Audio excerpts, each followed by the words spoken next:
ಜಿಲ್ಲೆಯಾದ್ಯಂತ ಗುಡುಗು ಸಹಿತ ಧಾರಾಕಾರ ಮಳೆಯಾಗ್ತಾ ಇದ್ದು ಅತಿವೃಷ್ಟಿ ಎದುರಾಗಿದೆ.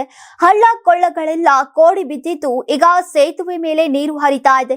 ಪರಿಣಾಮವಾಗಿ ತಿಪಟೂರು ತಾಲೂಕಿನ ಮಾಚಘಟ್ಟ ಗ್ರಾಮಕ್ಕೆ ತೆರಳುವಂತಹ ರಸ್ತೆ ಜಲಾವೃತಗೊಂಡಿದ್ದು ಸಂಚಾರಕ್ಕೆ ಅಡ್ಡಿಯಾಗಿದೆ. ಇನ್ನು ಹಳ್ಳ ತೀರದ ಜಮೀನುಗಳೆಲ್ಲ ಜಲಾವೃತಗೊಂಡಿದ್ದು ಬೆಳೆ ಹಾನಿ ಆತಂಕ ಎದುರಾಗಿದೆ. ಹಲವೆಡೆ ತಗ್ಗು ಪ್ರದೇಶಗಳಿಗೆ ನೀರು ನುಗ್ಗಿದ್ದು ಈಗ ಜನಜೀವನ ಅಸ್ತವ್ಯಸ್ತಗೊಂಡಿದೆ.